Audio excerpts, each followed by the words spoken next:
ராஜாதி ராஜ ராஜ மார்த்தாண்ட ராஜ கம்பீர ராஜ குலதிலக ராஜ பராக்கிரம ராஜ வைராக்கிய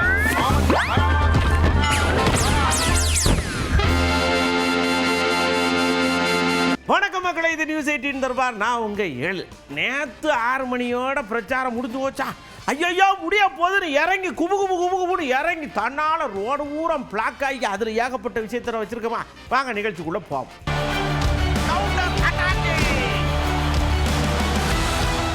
நம்ம கார்கே அண்ணன் ஐயா, அவரு ரொம்ப வயசானவர்னாலும் மூத்த அரசியல்வாதிலா ஒரு விஷயத்தை ரொம்ப அழகா சொல்றாரு. அன்னையிலிருந்து இன்ன வரைக்கும் நான் அதிமுக பார்த்துக்கிட்டு இருக்கேன். முதல்ல இருந்த மாதிரி ஆட்கள் இல்லை, அங்க இருந்த மாதிரி இல்லை. பழைய இது அங்க கொண்டே விட்டாங்க கட்சியை. அது பாவம் சிக்கி சின்னாமணமாகுது. எங்க ராகுல் காந்தி அப்படி இல்லை, பாரம்பரியத்தை காப்பாற்றுவாரு. பார்த்துக்கிடுங்க. It cannot raise its voice because he has already become a slave of Modi.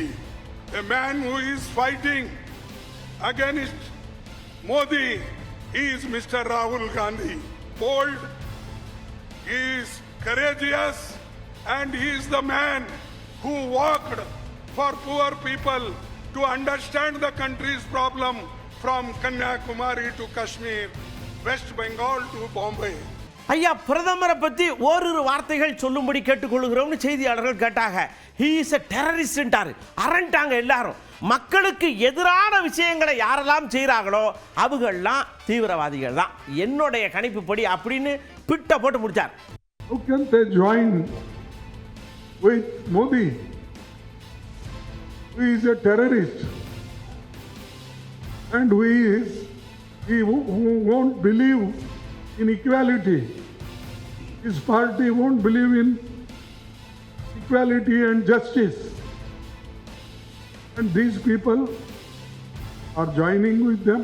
It means that they are weakening democracy. They are weakening the philosophy of Annadurai, Kamaraj, Periyar and Kalingar and Baba Saheb Ambedkar. அப்படியே அண்ணாமலையிட்ட போய் சர்ன்னு போய் இந்த விஷயத்தை காதில் ஓட்டாங்க. கொதிக்கிறார் மனுஷன் வெயிலோட சேர்த்து. எப்படி சொல்லலாம்? அதுவும் இங்க வந்துகிட்டு சொல்லலாம். முதலமைச்சர் கண்டிக்கலையா? அச்சோ, உடனே மாத்துங்க முதல்வரை. நான் ஒரே ஒரு கேள்வியை தான் ஸ்டாலினுக்கு கேட்கிறேன். காங்கிரஸ் பேரியக்கத்தினுடைய தலைவர் திரு மல்லிகார்ஜுன கார்கே அவர்கள் மோடியை தீவிரவாதின்னு சொல்றாங்க. தமிழக மண்ணில் வந்து பத்திரிகையாளர் சந்திப்பில் மோடியை தீவிரவாதின்னு சொல்றாங்க. தீவிரவாதிகளுடைய ஊடுருவை தடுக்கக்கூடிய மோடி, தீவிரவாதிகள் வந்தால் பதிலடி கொடுக்கக்கூடிய மோடியை இன்னைக்கு மல்லிகார்ஜுன கார்கே நம்முடைய மண்ணில் தீவிரவாதின்னு கூப்பிடுறார். அதனால் ஸ்டாலின் அவர்களே, திரு மல்லிகார்ஜுன கார்கே அவருடைய கருத்துக்கு உடன்படுறீங்களா? அவர் சொன்ன கருத்து அவர் கருத்து மட்டும்தானா, இல்லை உங்கள் கருத்து சேர்ந்துருக்கா, இல்லை கூட்டணியுடைய மொத்த கருத்து இருக்கா? அப்படியே கனிமொழியை காட்ட போய் இதை சொல்லிட்டாங்க. இந்த அப்படின்னு அவங்க சொல்றாங்க, டெல்லிக்கு வாங்க, நீங்க 2 நாள் ஏதோ கூட்டத்தொடர், நீங்க ஓட்ட போடுங்க, நீங்க நாங்க தரப்படாது எல்லா ஏற்பாடும் பண்ணி எங்களை இப்படி ஏமாத்தினீங்களா? அப்புறம் அப்படித்தானே? அப்படியா? 2-3 நாளைக்கு முன்னாடி டெல்லியில நாடாளுமன்றத்தில் ஒரு மசோதாவை கொண்டு வராங்க. இங்க இருக்கக்கூடிய பெண்களை எல்லாம் ஏமாந்தவங்கன்னு நினைச்சுக்கிட்டு பெண்களுக்கான 33% இடஒதுக்கீடுன்னு சொன்னாங்க. அது உண்மையிலேயே இடஒதுக்கீடு, மகளிர் இடஒதுக்கீடு இல்லை. கொடுக்கணும்னு நிஜமா நினைச்சா இப்ப இருக்கக்கூடிய 543ல் 33% கொடுக்கலாம். நாங்க திமுகவும் சரி, எல்லாரும் கூட்டணியில இருக்கக்கூடியவர்கள் அத்தனை பேரும், அண்ணன் திருமாவளவன் கூட அங்க இருந்தாங்க, எல்லாருமே அங்கே இருக்கக்கூடிய நம்முடைய கம்யூனிஸ்ட் இயக்கங்களை சார்ந்த தோழர்கள் அத்தனை பேருமே இப்பொழுது அதை கொண்டு வாருங்கள், நாங்கள் ஆதரிக்கிறோம் என்று மிக தெளிவாக சொன்னோம். ஆனா அவங்க இப்ப இருக்கிற 543ல் கொடுக்க மாட்டோம், அதை 850 மாற்றி எங்களுக்கு ஓட்டு போடக்கூடிய வட மாநிலங்களுடைய எண்ணிக்கை, எம்பி எண்ணிக்கையெல்லாம் அதிகரிச்சுட்டு தமிழ்நாடு, கேரளா, ஆந்திரா போன்ற மாநிலங்கள்ல ஒரு ஓட்டு கூட வாங்காம அவங்க எந்த பில்ல வேணாலும் கொண்டு வரலாம். அரசியலமைப்பு சட்டத்தை அவர்கள் தாங்கள் நினைத்தபடி மாற்றலாம் என்று ஒரு நிலையை உருவாக்கி அதுல 33% கொடுக்கும் சொல்லும் போது மாநில உரிமைகளை காப்பாற்றுவதும் எங்களுடைய கடமை. அதனால் இதை ஏற்றுக்கொள்ள மாட்டோம் என்று அதை தோற்கடித்தோம். செல்வ பெருந்த நினைச்சு இதெல்லாம் தேவையில்லை, ஸ்ட்ரெயிட்டாக அடிக்கிறேன். பாஜக தான் மோசமான கட்சி. பெண்களை மதிக்கவே மாட்டாங்க, உள்ளே விட மாட்டாங்க, சோறுவங்க டீ போடத்தாங்க வைப்பாங்க. ஆனால் அப்படியே பெண்களுக்கு நாங்கள் தான் அப்படிங்கிற மாதிரி அளந்து விடுவாங்க. நம்பாதீங்க. மகளிர் பில் உண்மையான பில்லா? அது மகளிரை ஏமாத்துகிற பில். அநீதி விழும், ஜனநாயகம் எழும். இதுதான் கொஸ்டின் பிஜேபிக்கு. தமிழக பெண்கள் நிச்சயமாக மன்னிக்க மாட்டார்கள் அப்படின்னு சொல்லி பாஜக. அவங்க எங்கே பெண்களுக்கு ஆதரவாக இருக்காங்க? பெண்களுக்கு எதிராக இருக்கிற ஒரே ஒரு கட்சி பாரதிய ஜனதா கட்சி மட்டும்தான். பெண்களுக்கு ஆதரவாக எந்த காலத்துலையுமே கிடையாது. அவங்க பெண்களை மதிக்கிற கட்சி ஜனநாயகத்தில் நிறைய கட்சிகள் இருக்குன்னு, ஆனால் ஒரே ஒரு கட்சி தான் பெண்களுக்கு எதிரான கட்சி. அந்த கட்சி தான் பாஜக.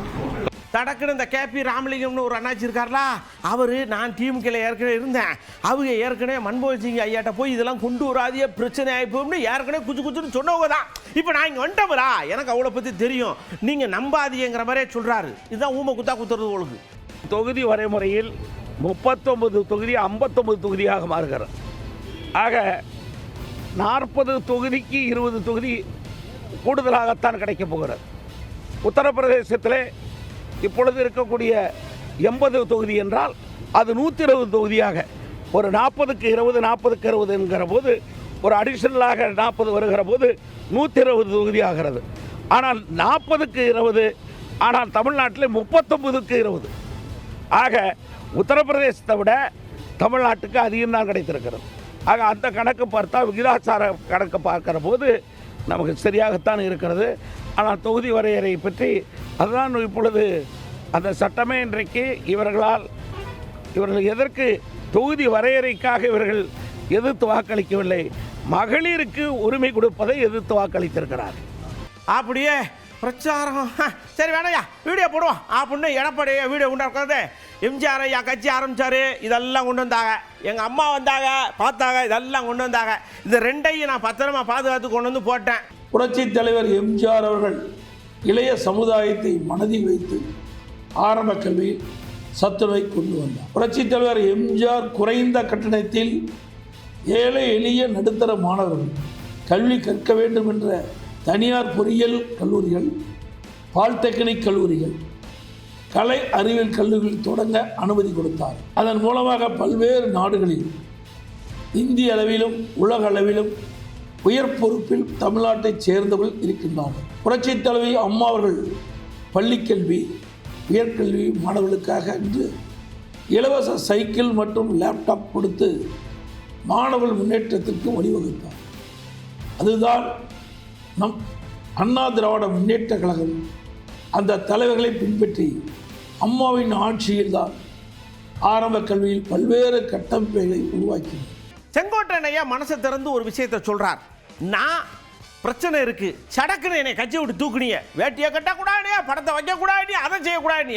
ஆனால் அந்த தம்பிகிட்ட போனவனே படத்தை வச்சுக்கிறதுக்கு தாராளமாக அனுமதி கொடுக்குறாரு. கண்ணீர் வடிக்க இருக்கு. என் அரசியல் வரலாற்றில் 42 ஆண்டு காலம் உங்களுக்காக இணைந்து பணியாற்றி இருக்கிறேன். என்னை நீங்கள் வாழ வைத்திருக்கிறீர்கள்.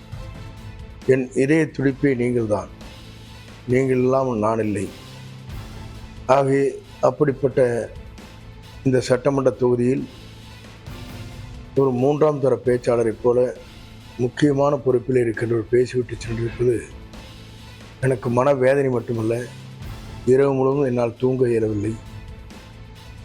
ஏனென்றால் எல்லோரும் இணைந்து பணியாற்றுகிற காலத்தில் என்னை கழகத்திலிருந்து தூக்கி எறிந்து சாதாரண உறுப்பினர் கூட இருக்கக்கூடாது என்று முடிவு செய்ததற்கு பிறகு வேஷ்டி கூட கட்டக்கூடாது என்று காவல்துறையிலே பதிவு செய்து வழக்கு தொடர்ந்து என் மன உளைச்சலை மேலும் மேலும் உருவாக்கியது மட்டுமல்ல, 3 நாட்கள் நான் கண் தூங்க முடியவில்லை, கண்ணீர் சிந்திக் கொண்டிருந்தேன் இரவு நேரத்தில். அதற்கு தான் இந்த முடிவுகளை நான் மேற்கொண்டேன்.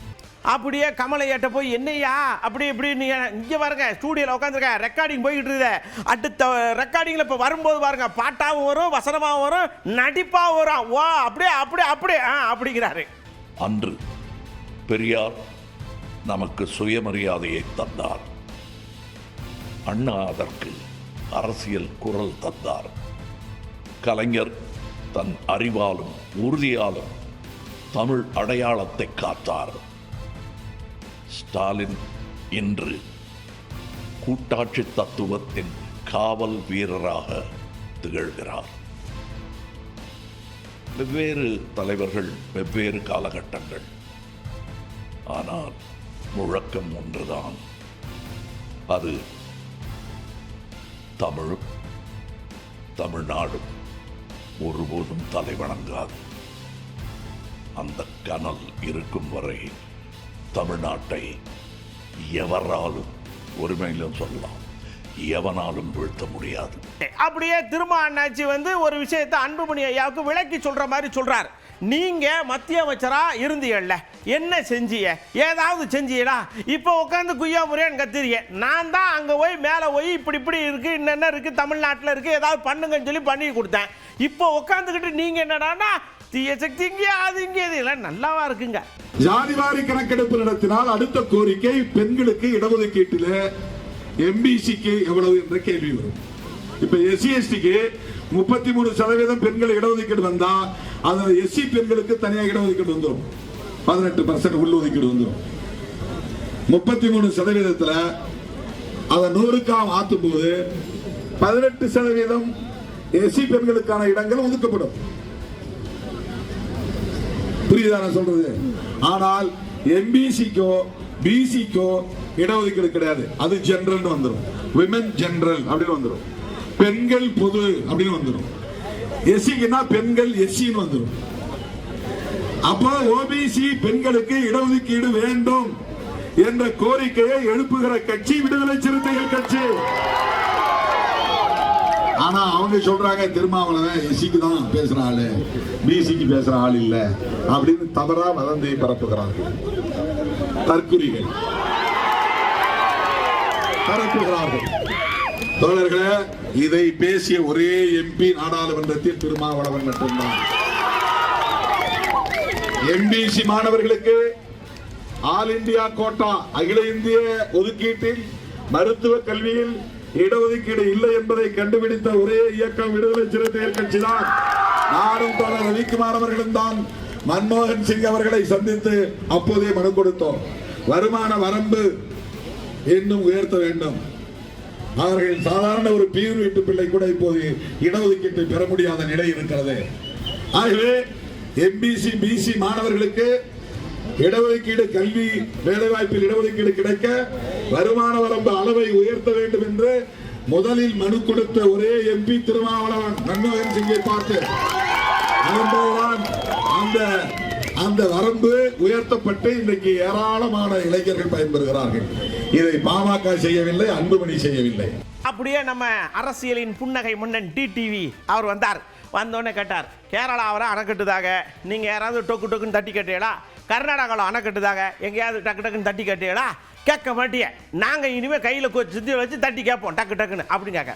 குளங்கள், ஏரிகள், ஆறுகள் என தூர்வாருவதற்கு நிதி ஒதுக்கப்படுகிறது. ஆனால் மேட்டூர் அணையில் தண்ணீர் திறந்த பிறகுதான் தூர்வார வேலையை ஆரம்பிக்கிறாங்க. அதனால காவிரி தண்ணி கடைமடை வரை போக முடியவில்லை. இன்றைக்கு மேகதாது அணையை கட்ட காங்கிரஸ் ஆட்சி முயற்சி செய்து கொண்டிருக்கிறது. கேரளாவில் நமது மதுரை, தேனி, சிவகங்கை, ராமநாதபுரம், விருதுநகர் மாவட்டங்களுக்கு நீராதாரமான பெரியார் அணையை அம்மா அவர்கள் 142 அடி அதில் நீர் தேக்குவதற்கும் அந்த வேபி அணையை பலப்படுத்தி 152 அடி தண்ணீர் நிரப்புவதற்கும் அதற்கு உச்சநீதிமன்றத்தில் ஆணை பெற்றார்கள். ஆனால் அங்கும் கேரள அரசு புதிய அணை கட்டுவோம் என்று அங்கே போர்க்கொடி தூக்குகிறார்கள். இதையெல்லாம் தட்டி கேட்க வக்கில்லாத அரசாங்கமாக தமிழ்நாடு அரசாங்கம் இருக்கிறது. மேகதாது அணையை கட்டுவதை நிறுத்துவதற்கு ராகுல் காந்தி அவர்களிடம் திருமதி சோனியா காந்தி அவர்கள் மூலம் அது நியாயமற்ற செயல், அதை நிறுத்துங்கள் என்று சொல்லி கேட்க ஸ்டாலின் அவர்கள் அஞ்சுகிறார். அதாவதுங்க, நான் வந்து எதேச்சியா கூப்பிட்டேன், எதேச்சியா வந்தாங்க, எதேச்சியா நடந்து வச்சு இப்படி சொல்லிட்டா முடிஞ்சு வச்சு. நீங்க இதுக்கெல்லாம் காரணம் நான் தான் கரூர்னா அவர் தான், கரூர்னா இவர் தான், அவர் தான். என் மேலே பழைய போட்டுக்கிட்டு இருக்கீங்களே, கொஞ்சமாச்சும் நீங்க கொஞ்சம் எடுத்துக்கிறப்படாதா அப்படின்னு பனையூர்ல இருந்து ஒருத்தர் மைக்கை பிடிச்சி கேட்கார். நான் என்ன கெடுதல் செஞ்சுட்டேன் உங்களுக்கு? நீங்க சாப்பிட்ற சாப்பாட்டில் ஏதாவது மண்ணுக்கிட்ட அள்ளி போட்டேனா? உங்களுடைய ஆட்சியினுடைய லட்சணத்தை, உங்களுடைய ஊழலை, நீங்களும் மந்திரிகளும் அடிக்கிற கொள்ளையை மக்களுக்கு எடுத்து சொன்னேன். இதை சொல்லாம வேற என்னத்தை சொல்லுவாங்க? இப்போ இந்த கரூர் விஷயத்துக்கு வரேன். கரூரில் என்ன நடந்ததுன்னு அந்த கரூர் மக்களை கேட்டாலே புட்டு புட்டு புட்டு வைப்பாங்க. ஏன் மேலே பழியை தூக்கி போடுறீங்க? என்னமோ நாங்கள் அரசியலே பண்ண மாட்டோம், இந்த விஷயத்துலலாம் நாங்கள் அரசியலே பண்ண மாட்டோம்னு வீடியோ போட்டுவிட்டு போய் சட்டசபையில் உட்காந்துக்கிட்டு ஏன் மேலே பழி தூக்கி போடுறீங்க லேட்டாக வந்துட்டாருன்னு. போலீஸ் கொடுத்த டைமில் நாங்கள் இருந்தேன். நாமக்கல்லேருந்து கரூர் வர வழியில் இருந்த மக்கள் எல்லாரையும் நான் என்ன அம்போன்னு விட்டுட்டு வர சொல்கிறீங்களா? நாமக்கல்லேருந்து கரூருக்கு நான் எப்படி வந்தேன், எவ்வளோ நேரத்தில் வந்தேன், உலகமே லைவ்ல பார்த்துக்கிட்டு இருந்தது. வாய் கூசாம ஏன் மேலே பழி தூக்கி போடுறீங்க? ஒரு மனசாட்சின்றது வேணாம். எம்ஆர் விஜயபாஸ்கர் ஐயா ஒரு போட்டோவை காட்டிட்டு இங்கே பாருங்க இவங்க ஊரை இருந்தாங்கல்ல இப்போ குடைச்சல் அப்படி குடைச்சலுங்க, நான் எவ்வளவு ரணகலப்பட்டு போய் நிற்கிறேன் தெரியுமா அப்படின்னு மனசுக்குள்ளே ஏதோ வச்சிருக்கிறார். ஆனால் வெளியில் டபக்குன்னு வரமாட்டேன். போன தடவை சட்டமன்ற தேர்தல் பிரச்சாரத்தின் போது பாருங்க, இந்த பாயிண்ட் வந்து அரசு காலனி பாயிண்ட். இந்த அரசு காலனி பாயிண்டில் 2 பேர் என்ன வாட்ச் பண்ணுறாங்க. இந்த பாயிண்ட் வந்து 5 மணி. இந்த பாயிண்ட் வந்து பெரிய காளிபாளையம் 10 மணி. இவங்க ரெண்டு பேரும் என்னை ஃபோட்டோ எடுத்து ஃபாலோ பண்ணுறாங்க. இந்த இடத்துல நாங்கள் பிடிச்சி செல்லை வாங்கிட்டோம். அவங்க ரொம்ப டெக்னிக்கலான ஆளுங்க, செல்லில் இருக்கிறது எல்லாத்தையும் அரெஸ்ட் பண்ணிட்டாங்க. அவங்க யாருன்னு விசாரித்தோம்.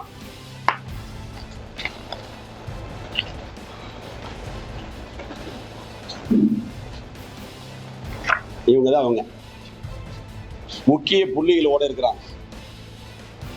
இவங்க மேலையெல்லாம் பல வழக்குகள் இருக்கு. யாரோட இருக்கான்னு பாருங்க. இவங்க தான் அவங்க. இந்த போட்டோவில் இருக்கிறவரும் இவங்க. இதை எதுக்கு ஃபாலோ பண்ணாங்கன்னா, அந்த தேர்தலை நான் ஜெயிக்கிற மாதிரி இருந்தா என் உயிருக்கு ஆபத்து. அதுக்காக இங்கேயே 1 வாரம் 15 நாள் தங்கி இருந்தாங்க. ஹோட்டல்லாம் எடுத்துட்டோம். அன்னைக்கு அவசரத்தை ஒரு பெட்டிஷன் கொடுத்தா எந்த எஃப்ஐஆரும் போடல. அதுக்கப்புறம் இந்த எலெக்ஷன் நடந்தது, வைஸ் சேர்மன் எலெக்ஷன்ல என் காரை அடிச்சு உடைச்சது இவங்க தான். இது வேடசந்தூர். இன்னும் எந்த நடவடிக்கையும் எடுக்கலைங்க. இந்த அவருங்க ஆசிட் அடிச்சது, என் மேல அடிச்சு ஆசிட்டு தவறி கீழே விழுந்து உடஞ்சி ஆசிட் அடிச்சது. இது பேப்பர் செய்தியா வந்திருக்குது. ஆசிட் அடிச்சாங்க.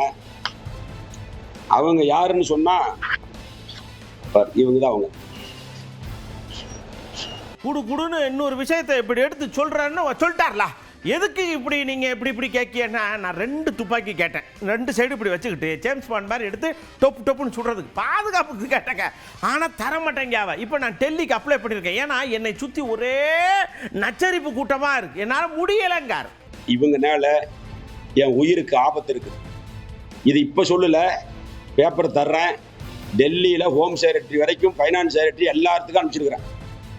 அவங்க கிட்ட நேர்லேயே சொல்லியிருக்கிறேன். அதுக்காக தான் கன்மேன் கொடுத்துருக்குறாங்க. அதுவுமே ஆமை வேகத்தில். நான் ஒரு முன்னாள் அமைச்சராக இருந்தவன். நான் வந்து ரைஃபிள் கிளப்பில் மெம்பர் ஆகி அவங்ககிட்ட சர்டிஃபிகேட் வாங்கி கன் லைசன்ஸ் கேட்டேன். எனக்கு கன் லைசன்ஸ் கொடுக்க முடியாதுட்டாங்க, வழக்கு இருக்குதுன்னு சொல்லி. அப்பீல் பண்ணோம், அப்படியே கிடக்குது. என் பாதுகாப்புக்கு ஒரு கன் லைசன்ஸ் கேட்டால் கொடுக்கல. நான் இருந்தப்போ நிறைய பேருக்கு வாங்கி கொடுத்தேன். ஆனால் அப்போ நமக்கு தேவையில்லை, நம்ம என்ன பண்ணுறோன்னு விட்டுட்டோம். இன்னைக்கு என் உயிருக்கு ஆபத்து இருக்கிறதுனால கன் லைசன்ஸ் அப்ளை பண்ணால் என் மேலே கேஸ் இருக்குதான், கிரிமினல் கேஸ். அந்த கேஸ் 41 கேஸ் இப்போ போட்டிருக்கிறதோட அந்த கேஸ் எல்லாம் என்ன கேஸ்ன்னு உங்களுக்கு தெரியும். எல்லாம் அரசியல் கேஸ் வழக்குகள், புனையப்பட்ட வழக்குகள். கிட்டத்தட்ட ஒரு 10 வழக்குலேருந்து காஷ் பண்ணிட்டேன். 10 வழக்கு மேலே. இது எல்லாமே புனையப்பட்ட வழக்குகள். இதனால இதை காரணம் காட்டி எனக்கு கன் லைசன்ஸ் கொடுக்கல. ஒரு கன்மேன் போட்டிருக்காங்க.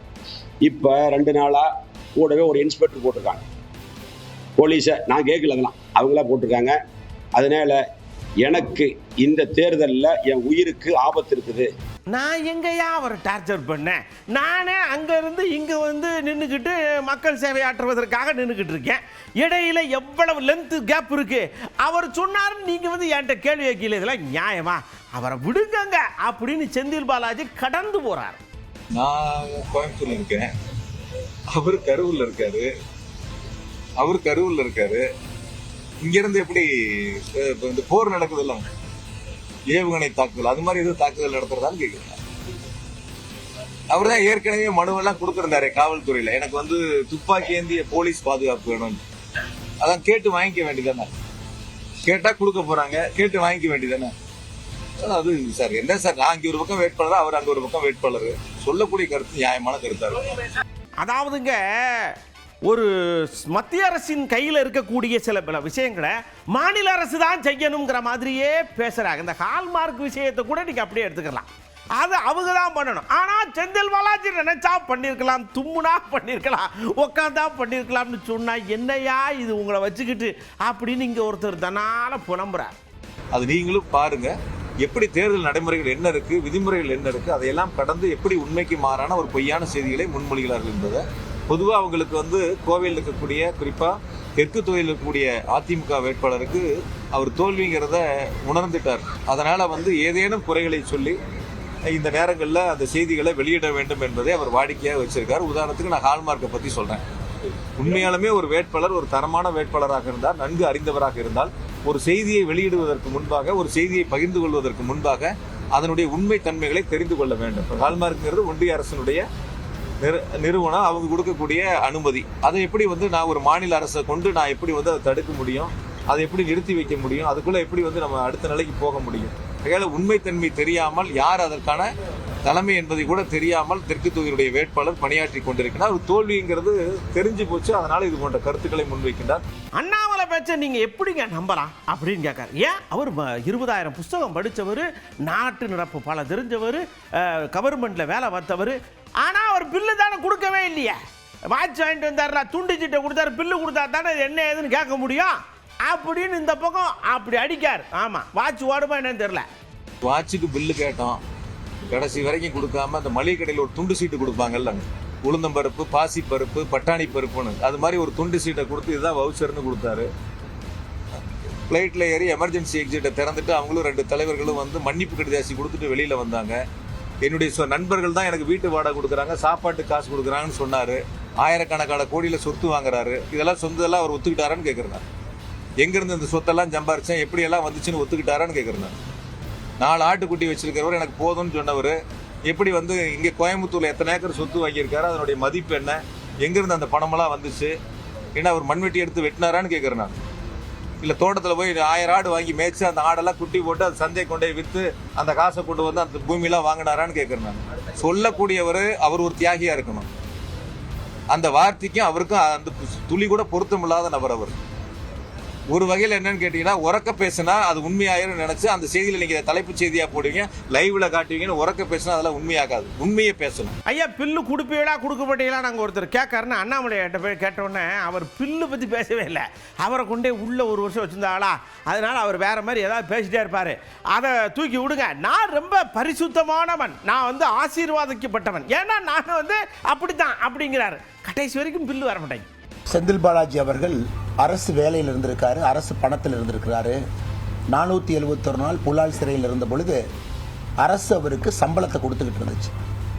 நான் எந்த அரசு பணத்திலும் இல்லை, எந்த அரசுகிட்ட இருந்து 1 ரூபாய் அரசுகிட்ட இருந்து பெறல. அண்ணாமலை 1 லட்சம் கோடி வச்சிருக்காரு, அண்ணாமலை 5 லட்சம் கோடி வச்சிருக்காரு, அண்ணாமலை 10 லட்சம் கோடி வச்சிருக்காரு. இது டிஎம்கேனுடைய காலகாலத்து டெக்னிக் நம்ம எல்லாத்துக்குமே தெரியும். இந்த தேர்தலில் மக்கள் எல்லாத்தையும் பார்த்துக்கிட்டு இருக்காங்க. செந்தில் பாலாஜியின் மீது எத்தனை வழக்குகள், எம்எல்ஏ வச்சு வழக்கு இருக்கா? டிரான்ஸ்ஃபார்மர் ஸ்கேம், ஹைகோர்ட்டில் எப்போ வேணாலும் தீர்ப்பு வரலாம். Cash for job transfer scam supreme கோர்ட்டில் இருக்கு. பினாமி மூலமாக சொத்து வாங்கியது இன்கம் டேக்ஸில் இருக்கு.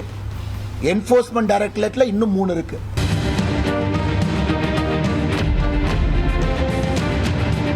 கோடை வெயில் அப்படியே குளிச்சு எடுக்கு. இதுக்கு இடையில ஒரு 10-30 நாளா மைக்கை கட்டிக்கிட்டு, ஹலோ தாய்மார்களே, நாங்கள் வந்திருக்கோம், நீங்கள் வந்து அப்படின்னு சொன்னாங்கடா. நீங்கள் அதை அப்படி என்ஜாய் பண்ணி ஒரு திருவிழா மாதிரியே கொண்டாடிங்களா? ஐயோ, படுக்க விட மாட்டேங்கிறா ஐயா, ராத்திரி ஷிஃப்ட்டு பிடிச்சிட்டு தூங்க விட இப்படியா கத்துவீங்க அப்படின்ற மாதிரி டார்ச்சர் அனுபவிச்சீடா.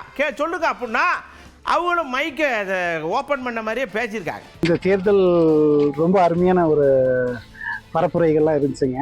ஒவ்வொரு கட்சிக்காரங்களும் ஜனங்களுக்கு ஆஃபருக்கு மேலே ஆஃபர், நிறைய ஆஃபர்லாம் வெளியிட்டாங்க. ஒருத்தர் டீ ஆத்துறாரு, வடை சுடுறாரு, ஒருத்தர் குதிரை மேலே வராரு, ஒருத்தர் மைக்கு வச்சுட்டு பேசிட்டு வித்தியாசமாக பேசிட்டு வராங்க. நடிகையெல்லாம் வராங்க, பிரச்சாரம் பண்ணுறாங்க, நீட்டாக வர்றாங்க, வாக்குறுதி வாக்களிப்பெல்லாம் சேகரிப்பு எடுக்கிறாங்க. அவங்கவுங்க வேலையை முடிச்சுட்டு அவங்கவுங்க போறாங்க. ரொம்ப கூட்டம், எல்லா பிரச்சாரத்துக்கும் கூட்டமா இருந்தது. அவங்கவுங்களோட கருத்தை முன் வச்சு நம்மள்கிட்ட வாக்கு கேட்டு அமைதியான முறையில தான் இருந்ததா எனக்கு தெரியுது. எல்லாமே நல்லா தான் பண்ணிட்டு இருந்தாங்க, எந்த பிரச்சனையும் இல்லை. எல்லா கட்சியிலையும் எப்போதும் எப்படி கேட்குறாங்களோ ஓட அது மாதிரி தான் கேட்டாங்க. ஏன்னு கேட்டா இவங்க அவங்கள குறை சொல்றது, அவங்க இவங்கள குறை சொல்றது, அப்படியே நாட்கள் ஓடிடுச்சு.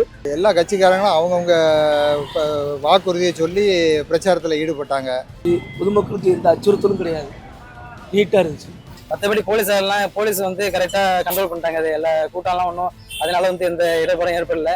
தேர்தல் பரப்புரை என்பது ஒரு சிறப்பான பரப்புரையாக இல்லை. ஏன்னா அவங்க திட்டத்தை சொல்ல முடியாமல் போயிட்டு அவங்க ரெக்கார்ட் அட்வைஸ் போட்டு வச்சுட்டு பேசினதையே காலையில் மதியானம் சாயந்தரம் அப்படின்ட்டு 3 வேலையும் வந்துடுறாங்க. அது ரெக்கார்ட் அட்வைஸ் கேட்டு கேட்டு தலைவலியே வந்துருச்சுங்க. ரேடியோ சத்தம், மக்கள் கடல் அலை மாதிரி வர்றது, இந்த மாதிரி எல்லாம் வந்து ரொம்ப சிரமமாக தான் இருக்குது. இன்னும் வெளிநாட்டில் இருக்கிற மாதிரி யாருக்கும் எந்த தொந்தரவும் இல்லாமல் பிரச்சாரம் நடந்தால் எல்லாருக்கும் நல்லா இருக்கும். நமக்கு ஒருத்தரும் ஓட்டு கேட்க விடாத எல்லா கட்சியிலும் வந்தாங்க. ரேடியோ அது ஒரு சத்தமா ஒரு மாதிரி இருந்துச்சு. இது ஒரு மாதிரி பாட்டு நான் போட்டு ரொம்ப காதுக்கு திடீர்னு ஸ்கூலில் படிக்கும் போதே சத்தம் போட்டுட்டு ரொம்ப டிஸ்டர்பாக இருந்துச்சு. 5 வருஷத்துக்கு ஓட்டுன்னு ஏற்றுக்க வேண்டிய விஷயம் தான் இது. இப்போ நம்ம வீட்டில் குழந்தைங்க இருக்கிறாங்க, வந்துட்டு சண்டை போடுறாங்க, சச்சரவு பண்ணுறாங்க, அடிச்சுக்கிறாங்க, பிடிச்சிக்கிறாங்க, நம்ம தூக்கி வீசி முடியும். மிக சிறப்பான முறையில் பரப்புரை முடிஞ்சது. 100% வாக்குப்பதிவு ரொம்ப முக்கியம். நியூஸ் 18 எடுத்து அனுப்புதில்ல விழிப்புணர்வை போட்டிருக்க. நன்றி, வணக்கம்.